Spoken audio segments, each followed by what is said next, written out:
계속해서 요한계시록 6번째 나팔 2번째 시간 되겠습니다. 요한계시록 9장으로 봐서는 3번째 시간이 되는데요. 그 큰 강 유브라데에 결박된 네 천사를 하나님께서 풀어주시지요. 여기에 결박된 네 천사는 선한 천사가 아니고 악한 천사입니다. 악한 천사이기 때문에 하나님께서 결박하시고 하나님께서 심판을 시행하실 때에 이 결박된 악한 천사들을 사용하시는 거지요. 그러나 하나님의 통제하에 하나님의 정한 그 시간대로 그 허용 범위 안에서 활동을 하는 것인데, 이 악한 네 천사들은 전쟁을 불러일으키는 그런 천사들이다. 그렇게 지난 시간에 말씀을 드렸는데요. 오늘은 그 뒷부분에 이어서 살펴보기를 원합니다. 첫 번째 살펴볼 것은 19절에 나와 있는 대로 그 입과 꼬리입니다. 그 2만만 하는 거대한 군대가 유브라데 강 쪽으로 오는데, 그 말탄 그 마병의 인원이 2만만 했는데 굉장히 많은 그런 숫자로 보면 된다고 그랬습니다. 그 말의 힘이 어디에서 나오는가 19절 말씀에 그렇게 기록되어 있습니다. 우리 19절을 다 같이 읽도록 하겠습니다. 이 말들의 힘은 그 입과 그 꼬리에 있으니 그 꼬리는 뱀 같고 또 꼬리에 머리가 있어 이것으로 해하더라. 아멘. 그 힘은 입에 있고 또 꼬리에 있다 그렇게 했는데요. 그 힘이 입에 있다, 말의 입에 있다, 그런 말씀을 했는데, 이것이 전쟁하고 무슨 연관이 있습니까? 하나님께서 우리 사람에게, 동물들에게 없는 그런 귀한 것을 주셨는데, 그것이 바로 이 영혼입니다. 영혼. 하나님께서 주신 이 축복이 얼마나 놀라워요. 동물들에게는 없습니다. 그러기에 우리가 존귀한데, 그 영혼을 가진 존재로 하나님께서 가지고 계신 형상 가운데 말씀하시는 것이 있잖아요. 하나님께서 그냥 가만히 계시는 것이 아니고 말씀을 하시기 때문에 우주 만물을 창조하실 때도 이 말씀으로 창조를 하셨거든요. 그러기에 형상을 입은 우리에게도 영혼을 주시고 또 말을 하게 했습니다. 여러분, 이 말하게 한다는 것이 얼마나 큰 축복입니까? 사실 주일학교 또 이 교회 프로그램 가운데 많은 프로그램들을 가질 수 있습니다만은, 그 가운데 가장 중요한 것은 하나님께서 주신 이 언어를 가지고 교육을 하는 거예요. 말씀을 선포하고요. 그것이 가장 중요한 프로그램이에요. 이렇게 영상을 봐가며 그렇게 하는 것은 곁들여서 보조수단으로 하는 것이지, 주된 내용은 말이 나가야 됩니다. 어떤 사역이나 어떤 분야에서도 마찬가지입니다. 말이 나갈 때 그 말이 상대방에게 전달이 되고 교육을 받고 또 두 사람 사이에 서로 간의 내용들이 서로 소통이 되곤 하는데요. 말이 얼마나 중요해요. 이 말이 그 다음에 생각으로 이어지지요. 그 생각이 이제 계속해서 뿌리를 내리게 되면은 사상이라고 그럽니다. 여러분, 그 사상이 있으면 어떤 사람에게든지 그 사상대로 행동을 하는 거예요. 그러니 전쟁을 하든 우리가 무슨 행동을 하든 그 출발은 말에서부터 출발하거든요. 말이 얼마나 중요한데요. 말에서부터 벌써 삐뚤어지면 그 행동은 삐뚤어지고, 말에서 벌써 행동이 나가지 않으면 행동까지 이어질 수가 없는 거예요. 그래서 여기서 말하는 이 말의 그 힘이 입에서 나간다, 이 말씀은 말에서 출발하는 그 사상이 결국은 전쟁을 불러일으키잖아요. 어떤 사람이 큰 힘을 가지고 많은 군대를 동원하여서 전쟁을 일으킬 때 말이 나가야 되고 사상이 그 사람들에게 뿌리를 내려야 군대를 모으고 전쟁을 하지요. 그 사상이 뿌리 내리지 않은데 그냥 꼭두각시처럼 따라올 사람이 누가 있습니까? 우리가 유대인을 보면서 그런 생각을 많이 하는데 그 유대인들은 그 하나님의 백성이라는 것을 대단히 집착을 하고 또 고집도 세고 말이죠. 절대로 배타적입니다. 자신들은 하나님의 선택된 민족이고 다른 나라 다른 민족 사람들은 이방 사람들이다 해서 굉장합니다. 우리 하나님께서 이제 구약 시대에는 혈통적으로 아브라함 후손들을 선택하셔서 하나님의 자녀들로 그렇게 삼으시고 그 자손들 가운데 예수 그리스도 메시아가 이 세상에 오시게 하셨잖아요. 그 계시는 점차적으로 이렇게 발전을 합니다. 하나님의 이 진리의 말씀이 변한다는 말씀이 아니고요. 처음에는 조금 알려주다가 그 다음에는 조금 더 나중에는 확실하게 알려주셨는데 그 확실한 내용이 바로 성자 하나님께서 우리 눈으로 볼 수 있도록 이 세상에 오신 거거든요. 그러니 하나님께서 우리에게 그 계시 알려주는 것을 점차적으로 그렇게 하셨는데 유대인들은 그것을 이해하지 못해요. 수천 년이 지나도 여전히 자기들이 혈통적으로 하나님의 자녀라고 그렇게 생각하고 지금까지 고집을 피우고 있는데 물론 그 사람들이 섬기는 하나님이 우리가 섬기는 그 하나님과 정확하게 맞아요. 그렇지만은 성자 하나님을 거부하잖아요.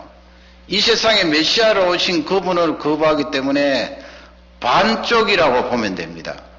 그리고 자기들이 하나님을 참으로 믿는 사람들이라고 고집하면서 사실 보수적인 유대인들은 누구라도 건드리지 못합니다. 그 사상이 여러분은 얼마나 무서워요. 하나님께서 장차 그들을 어떻게 구원하실지 사실은 그들도 예수 그리스도를 믿지 않으면 구원을 받을 수가 없잖아요. 그러나 제가 생각하기는 그래도 반쪽 구약 성경 그것을 붙들고 우리가 믿는 그 하나님을 믿고 있기 때문에 예수 그리스도를 배척한다고 해도 하나님께서 강권적으로 성령의 능력으로 그들을 구원할 수 있지만은 근본적으로 따져서는 예수 그리스도를 영접하지 않으면 구원을 받을 수가 없어요. 어떻게 여러분 구원을 받습니까? 그들이 가지고 있는 죄를 구약 성경에 나오는 그렇게 짐승을 잡아서 피를 흘려서 제사를 드린다고 용서함 받을 수가 없거든요. 이미 예수님이 오셨기 때문에 그와 같은 방법은 전혀 통하지 않는 것입니다. 이 유대인들은 그래도 여러분 구약 성경을 붙들고 믿는 사람이잖아요. 또 하나님을 섬기는 사람이고요. 그럼에도 불구하고 그들의 사상, 그들의 신념이지요. 올바른 믿음이 아니니까 그들의 신념이 그렇게 철두철미한데 조금 과도한 사람들은 예수 그리스도를 믿는 사람을 이 법적으로 어느 정도 허용된다면 해야 할 거예요. 틀림없이 해야 한다고요. 무섭잖아요. 하나님을 섬긴다고 말하고 구약 성경을 가지고 있는 그들도 그런데 하물며 전혀 하나님을 따르지 않고 성경을 거부하는 사람이 엉뚱한 사상이 들어가 버리면 어떻게 될까요? 무시무시한 일이 일어나거든요. 그들이 가지고 있는 엉뚱한 사상, 그 생각의 출발은 바로 말에서부터 출발하는 거예요. 입에서부터 출발하는 거예요. 입으로 이론을 만들어내고 생각으로 장착이 되고 그것이 습관이 되고 몸에 배어 있으면 사상이 되어서 나는 이것 때문에 사람을 해할 수 있다, 죽일 수 있다 이렇게 해서 전쟁을 일으키고 수많은 아까운 생명들을 빼앗는 것을 볼 수가 있습니다. 그림을 몇 가지 준비를 해봤는데 이렇게 해서 네 천사가 활동을 하면 입에서부터 출발하겠지요. 말을 그렇게 하게 하고 또 생각을 그쪽으로 유도를 하고 그 다음에 그 사상 속에 뿌리가 내리도록 그렇게 네 천사가 활동을 하면 그 다음에 일어나는 것은 뻔한 거예요. 서로 사람이 사람끼리 다투고 싸우고 총을 쏘고 활을 당기고 불을 지피고 이렇게 해서 많은 생명들이 손상을 입는 것을 볼 수가 있는데 그 입에서 나오는 것이 뭐라고 했습니까? 저번에 배웠듯이 불이 나가고 연기가 나가고 유황이 나가잖아요. 다 이것은 악한 사단이 역사하여서 사람의 생명을 빼앗는 그런 매개체예요. 불이 얼마나 무서워요. 여러분, 연기가 좌우가면은 사실은 불에 타 죽는 것보다 그 연기 때문에 우리가 숨을 쉴 수가 없기 때문에 세상을 떠나게 되고요. 또 유황은 매독가스인지라 잠시라도 견딜 수 없는 거예요. 이렇게 해서 18절 말씀에 가면은 사람의 3분의 1이 죽더라, 그렇게 되어 있습니다. 전쟁이 저렇게 무기를 준비하여서 그 장비를 가지고 많은 사람의 생명을 빼앗잖아요. 저기 무기를 가지고 폭탄을 터뜨리면 그것이 유황이 되어서 건물이고 뭐고 쑥대밭이 되어서 그 다음 그림 보시면 저렇게 시체가 널리하게 늘어져 있고 많은 사람이 파리 목숨처럼 세상을 떠나게 되고요. 저기서 초래되는 불상사가 얼마나 많아요. 더욱이 어린이들은 무슨 힘이 있어요? 전쟁에 나간 아빠 잃고 엄마 잃고 저렇게 길거리에서 헤매다가 울고 먹을 것이 없어서 신음하다가 세상을 떠나는 어린이들이 많고요. 우리 한국 전쟁 때에도 수없이 많은 고아들이 있었던 것을 우리는 잘 알고 있습니다. 그러면 꼬리를 한번 생각해 보시기 바랍니다. 그럼 꼬리에 힘이 있다는 것은 무슨 말씀인가? 그 꼬리는 뱀 같다고 그랬지요. 그리고 그 뱀 같은 그 꼬리에 머리가 달려 있어요. 이게 도대체 뭐예요?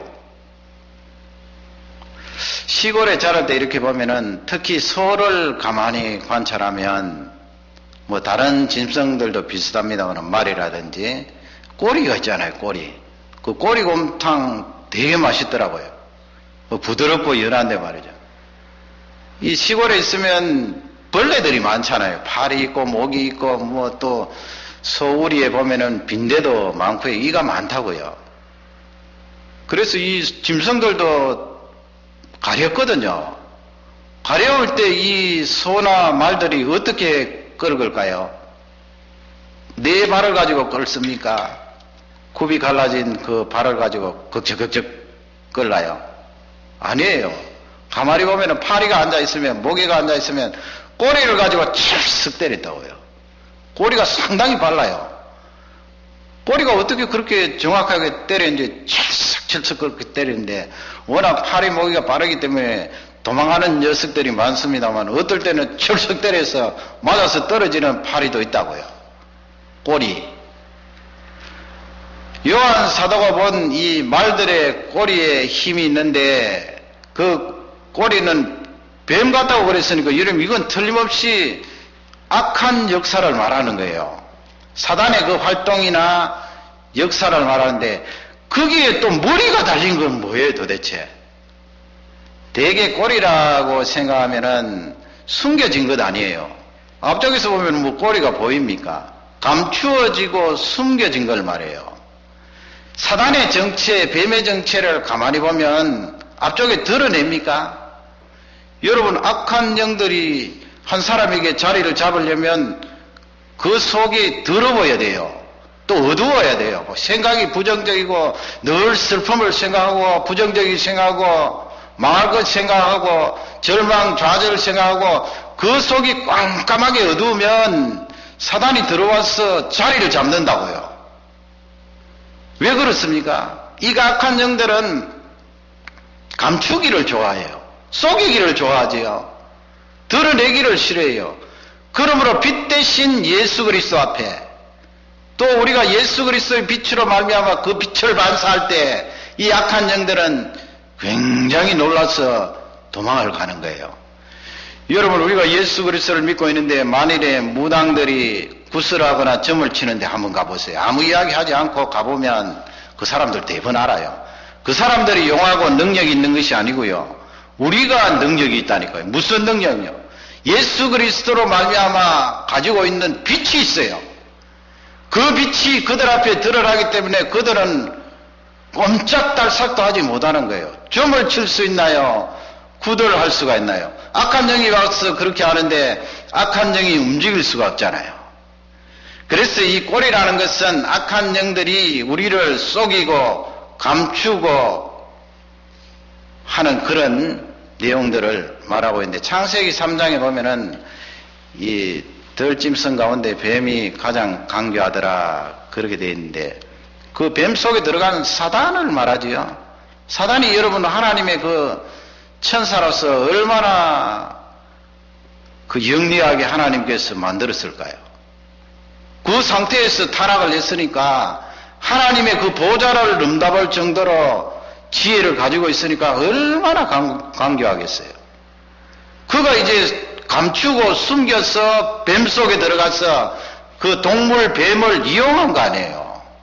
이용해서 하와를 향하여서 하나님께서 참으로 동산 모든 나무의 실과를 먹지 말라 하시더냐, 이렇게 접근하거든요.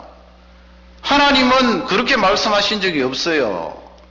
동산에 있는 실과는, 과일들은 임의대로 마음대로 먹되 동산 중앙에 있는 선악을 알게 하는 나무의 그 실과는 먹지 마라. 먹는 날엔 정령 죽으라. 이렇게 했는데 이 사단은 감추어요. 하나님의 말씀을 감추고 속이고 숨겨요. 마치 꼬리가 뒤쪽에 가 있는 것처럼. 그러니 이 하와가 그 말을 듣고 솔깃했잖아요. 동산에 있는 실과는 먹을 수 있지만은 동산 중앙에 있는 선악을 알게 하는 나무의 그 실과는 먹지도 말고 만지지도 말고. 그래서 이 하와가 추가를 하잖아요. 하나님께서 말씀하지 않은 그 내용을 만지지도 말며 그 다음에 죽을까 하노라 그랬어요.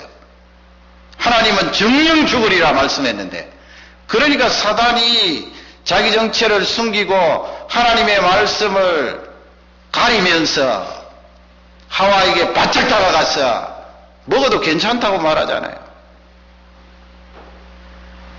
너희들이 먹는 날에는 눈이 밝아서 하나님처럼 선악을 알 수 있기 때문에 하나님께서 먹지 말라고 하신 것이 먹어도 된다고 말씀했어요.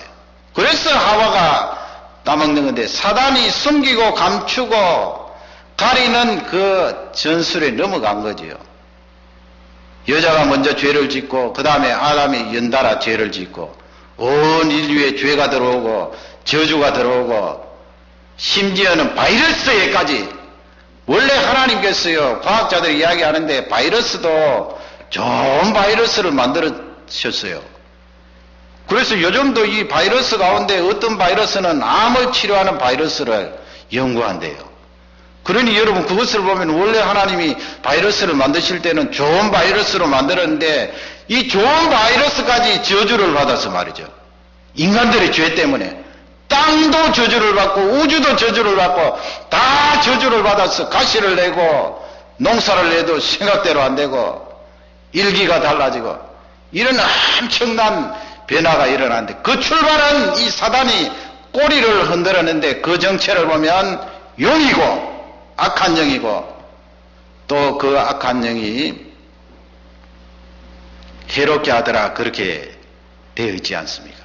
많은 사람들에게 해롭게 하는데, 이 2차 대전 당시에 표 잘 안 보이시겠습니다만 제가 몇 나라만 말씀을 드리겠습니다. 2차 대전 때 몇 사람이 죽었을 것 같습니까? 약 4,700만 명이에요. 4,700만 명 되면 한국 남한의 인구 비슷한 것 같은데요. 그 남한의 인구와 비슷한, 남한에 가면은, 대한민국에 가면은 구석구석 사람들이 다 살고 있는데 말이죠. 그리고 서울 수도권에 가면은 사람이 부딪혀서 다니기가 힘들 정도인데 그 사람들이 다 죽은 거예요. 2차 대전 때. 제일 많이 죽은 나라가 어딘가 하면은 소련이에요. 소비에트 연방. 2,900만 명. 지금 캐나다 인구가 뭐 3,300, 400만입니까? 이 캐나다에 살고 있는 인구와 비슷하게 세상을 떠나고, 두 번째 많이 죽은 나라가 폴란드더라고요. 아마 거기에는 유대인들이 많이 있어서 그렇지 않나 생각하는데 620만 명. 6밀리언인데 얼마나 많은 사람들이 세상을 떠났어요. 세 번째가 전쟁을 일으킨 나라인 독일인데 560만 명.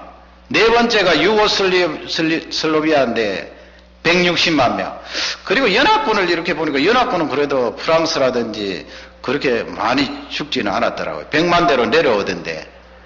그래도 여러분 4,700만이라는 사람들이 세상을 떠났네. 그러면 김일성이가 일으킨 그 한국전쟁 1950년에 사망한 숫자가 얼마일까요? 미국 군인들만 해도 5만 명, 약 5만 명 가까이 세상을 떠났잖아요. 그 남한, 북한 죽은 사람 합치면 뭐 정확하게 나오겠습니까만은 250만 명이 세상을 떠났어요. 1천만 명이 서로 헤어져서 눈물 속에 수십 년을 살고 거기에서 수없이 많은 어린아이들이 고아가 되어서 부모를 잃고 슬픔 속에 일생을 살아가고, 이것이 어디에서 왔는가? 이 사단이 입을 통하여 사상에 영향을 미치고 그리고 숨겨서 사람들을 속이는 거예요. 진리로 걸어가지 못하도록 엉뚱한 방향으로 인도하는 거예요. 어두움 속으로 인도하는 거예요. 그러니 사람의 정신이 획가닥해서 그 사상 때문에 그 가운데 어떤 독특한 사람이 나타나면 정신 나간 사람들이죠. 그러면 그 사람이 전쟁을 일으키는 것이고 수없이 많은 사람이 그 사람 때문에 희생이 되고 목숨을 잃게 되는 것입니다. 그 히틀러가 전쟁을 일으켜서 전체적으로 보면 죽은 숫자가 그렇게 5천만에 가까울 정도로 많은 생명을 앗아가게 된 것입니다. 그러므로 성경 말씀은 말의 입과 꼬리에 힘이 있다, 이 말씀은 악한 영들이 역사할 때 그 말에서부터 출발한다. 여러분, 우리가 생각하고 그 다음에 내가 가지고 있는 이 신앙도 내가 늘 간직하고 지키고 있는 그 신앙의 사상이 있어요.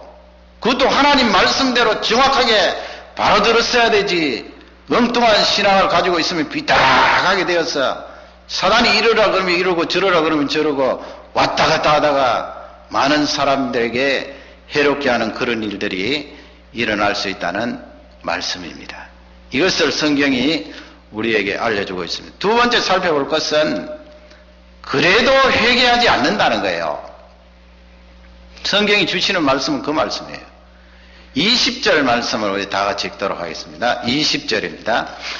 이 재앙에 죽지 않고 남은 사람들은 그 손으로 행하는 일을 회개치 아니하고 오히려 여러 귀신과 또는 보거나 듣거나 다니거나 하지 못하는 금, 은, 동과 목석의 우상에게 절하고. 아멘. 네. 죽지 않고 살아남은 사람, 18절 말씀에 사람이 3분의 1이나 죽었다 그렇게 되어 있는데, 그때 죽지 않고 살아나는 사람들이 회개하지 않았다고 그랬어요. 회개하지 않고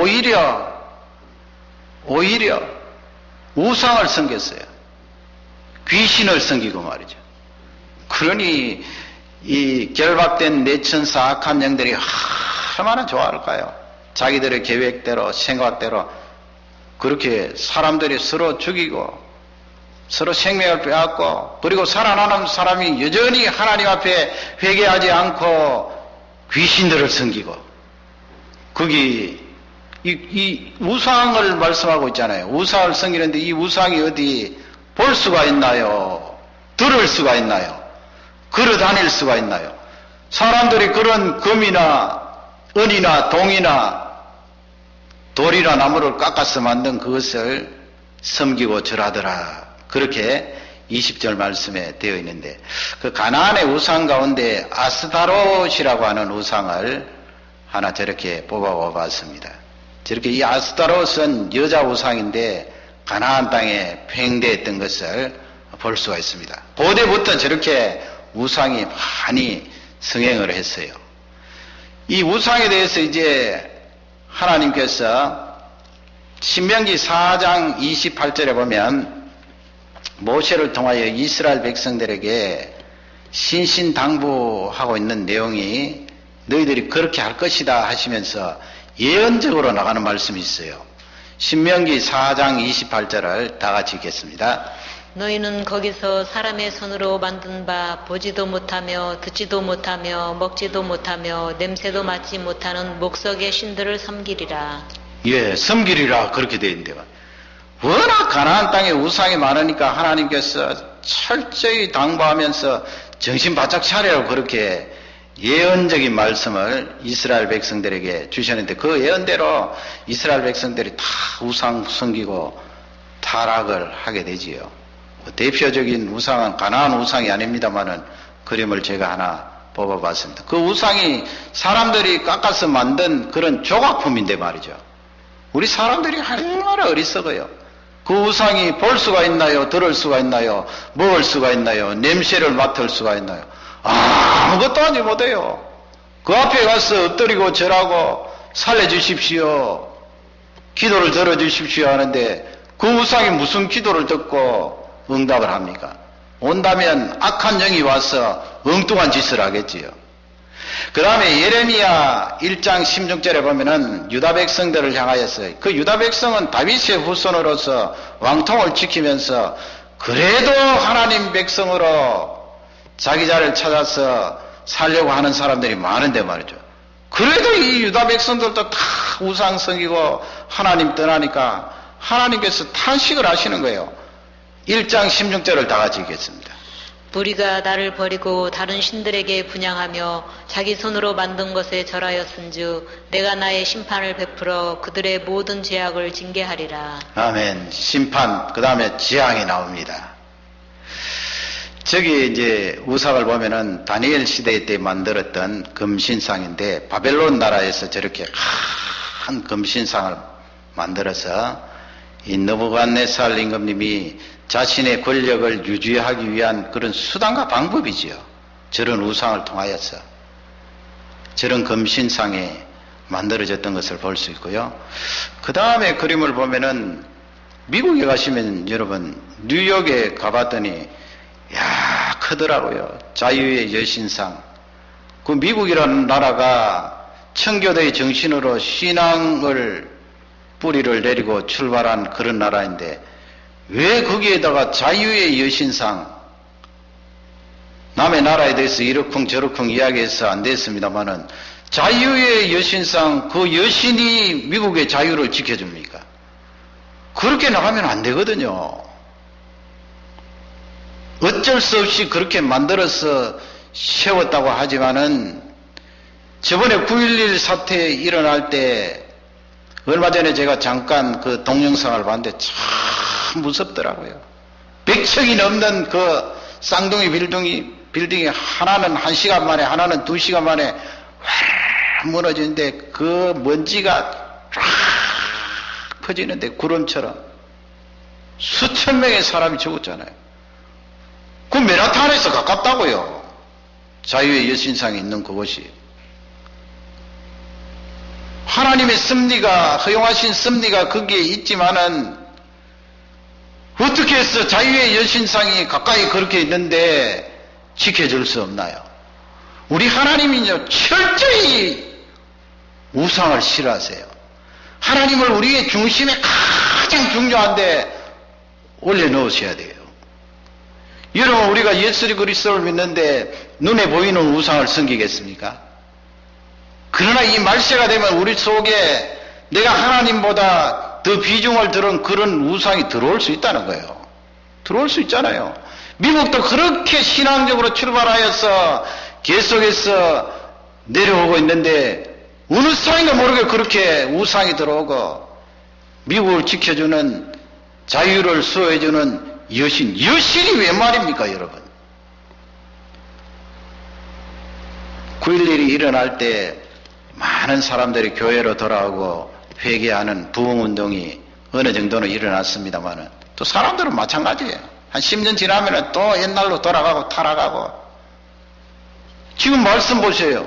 사람의 3분의 1이 세상을 떠나고 전쟁이 일어나고 유황이 떨어지고 연기가 나고 불이 나고 이렇게 하는데 회개 안 해요. 끝까지 회개 안 해요. 하나님 앞에 돌아오기는커녕 도리어 귀신을 섬기고 우상을 섬기고 거기에 무릎을 꿇고 싹싹 비니까 얼마나 하나님께서 한탄 스러워하실까요? 말세에 그와 같은 일들을 우리에게 잘 알려주시고 계십니다. 그러면 세 번째로, 그래도 하나님 아버지 이렇게 결박된 악한 영들을 풀어서 전쟁이 막 일어나고 수없이 많은 사람이 세상을 떠나는데 그래도 좀 봐주시지요. 우리 하나님의 백성은 건져주신다 하셨지, 다 심판하시면 어떻게 됩니까? 그런 생각을 가질 수가 있는데 하나님 쪽에 봤을 때는 굉장히 참으신 거예요. 세 번째 우리에게 주시는 말씀은, 우리 하나님은 오래 참으시고 또 기다리신 거예요. 누구를 향하여? 하나님을 거역하고 하나님을 떠났던 그런 사람이라고 할지라도 그들이 하나님 앞으로 돌아와서 무릎을 꿇고 회개하고 하나님 앞에 나오기를 기다리신 분이에요. 하루 이틀 기다리신 게 아니에요. 우리도 지금은 예수 그리스도를 믿지만은 하나님의 그 기다리심이 우리에게 적용되지 않았으면 우리는 벌써 멸망을 당하였을 거예요. 창세기 15장 16절 말씀에 보면은 거기에 하나님께서 이 믿지 않는 백성들에게도 얼마나 자비를 베푸시고 기다리시는가 하는 것을 잘 알 수 있어요. 우리 창세기 15장 16절을 다 같이 읽도록 하겠습니다. 내 자손은 4대 만에 이 땅으로 돌아오리니 이는 아모리 족속의 제약이 아직 관영치 아니함이니라 하시더니. 아멘. 그 아브라함에게 주신 말씀입니다. 창세기 15장 6절에 보면 아브라함의 그 믿음을 보시고 의로 여기시고 그런 말씀이 있는데, 아브라함에게 하나님께서 너희 후손들이 에집트 땅에 가서 타국에 가서 종살이를 하는데 400년 동안 종살이하겠다 말씀하셨지요. 그리고 지금 이 구절을 보면 너희들이 4대 만에 다시 돌아오겠다 하시는 말씀이에요. 그 가나안 땅으로 다시 돌아와서 이 가나안 땅에 살겠다 하시는 말씀인데, 그 하반절 말씀에 보면 아직 아모리 족속이 어떤 족속이에요? 가나안에 있는 족속들이에요. 그 아모리 족속을 말씀하신 하나님은 가나안 땅에 있는 7족속이 있거든요. 그 가나안 땅에 있는 족속들이 지금도 죄를 많이 짓는데, 그러나 아직까지는 내가 참고 기다려야 된다 이 말씀이에요. 맛배기로 소돔 고모라 성은 멸망을 시키셨습니다마는 온 가나안 땅을 둘러엎지는 않았어요. 여러분, 소돔 고모라 성을 불과 이왕으로 멸망시킬 정도이면 아모리 족속도 마찬가지예요. 다 불과 영왕으로 심판을 받아야 되는데 맛보기로 그냥 보여주신 거예요. 소돔 성과 고모라 성은 너희들 이렇게 하늘에서 나리는 유황불을 보고 정신 차리고 깨달아라, 그리고 회개하고 나에게 돌아오라, 이런 메시지가 담겨져 있고, 나머지 가나안 땅 백성들은 아직은 참고 기다리고 인내하여서 그들이 나에게 돌아와서 회개하기를 바라신다는 말씀이에요. 그 기간이 얼마라고요? 400년이에요. 물론 이스라엘 백성들이 이집트 땅에 400년 동안 내려간 것은 그 속에 종살이하고 하나님께서 건져주시는 구속에 대한 섭리가 있지만은 가나안 땅에 사는 족속들 쪽에 봐서는 하나님의 기다리심이에요. 하나님의 인내하심이에요. 얼마나 많이 기다리셨어요. 그렇게 기다리시고 참으시고 죄짓지 않고 하나님 앞으로 돌아오기를 간절히 바라셨는데 끝까지 우상 섬기고 죄는 더 많이 짓고 그렇게 하니까 이스라엘 백성들을 다시 끄집어내셔서 가나안 땅으로 입성시키고 여호수아를 통하여 가나안 족속들을 멸절시키는 그 내용이 여호수아서가 되겠습니다. 그러면 하나님의 그 마음을 사도 베드로는 그렇게 표현을 했어요. 베드로후서 3장 8절을 보면요, 다 같이 우리 베드로후서 3장 8절을 읽겠습니다. 사랑하는 자들아, 주께는 하루가 천년 같고 천년이 하루 같은 이 한 가지를 잊지 말라. 아멘. 하루가 천년 같고 천년이 하루 같다. 이게 누구의 마음이에요? 육신적으로 따지면 우리 부모의 마음이에요. 부모의 마음. 자식이 바깥에 나가서 안 돌아오면 부모가 그 기다리는 마음, 야, 내가 오늘 하루를 지났는데 천년같이 느껴져. 자식이 아파있어 숨을 헐떡거리고 있으면 빨리 회복되기를 또 바라잖아요. 그 마음이 부모에게 있어요. 빨리 회복되기를 바라는데 또 그럴 때는 시간이 안 가. 왜 이렇게 시간이 안 가는가? 그러니 하나님께서 우리 선택한 하나님의 백성들을 바라보면 얼마나 악합니까, 이 세상에. 그냥 하나님이 주신 생명을 파리 목숨처럼 여기고 자기의 힘과 권력과 야욕과 자기의 부를 위하여서 약한 사람을 억누르고 생명까지 빼앗고, 그럴 때는 뭐 단번에 하나님께서 심판하시고 썰어버리고 싶으시겠지만은 하나님께서 오늘도 참으시고 내일도 참으시고 천년이 하루처럼 그렇게 참으시는 거예요. 그래, 내가 참아줄게. 그 예수님께서 사도 베드로가 형제가 잘못하면 몇 번 용서해 줄까요? 그렇게 질문했더니 3번만 용서할까요? 베드로가 자기 생각엔 3번 그렇게 하면 잘하는 것으로 그렇게 칭찬 들으리라 그렇게 생각했을지도 몰라요. 그러나 우리 예수님은 70번에 7번. 여러분, 그게 490번인데 말이죠. 숫자로 따져도 490번인데 거기 7 숫자가 들어가잖아요. 7. 끝없이 용서해 주라는 그 말씀인데, 예수님이 그 말씀하실 때는 성자 하나님께서나 성부 하나님께서나 우리 죄인들을 향하여서 쏟아 부으시는 그 사랑과 참으심과 인내를 말하는 거예요. 오늘도 기다리고 내일도 기다리고. 여러분, 우리가 살다가 예수 그리스도를 믿지만 엉뚱한 말 할 때도 있고 엉뚱한 행동을 할 때도 있고, 금방 하나님께서 어떤 채찍을 대려 내리칠 것 같은 두려움이 있을지라도 조금 시간 지나면 내가 멀쩡하게 괜찮으면 괜찮네 괜찮아서 괜찮은 것이 아니고요. 하나님이 참고 기다리셔서 나를 봐주시는 거예요.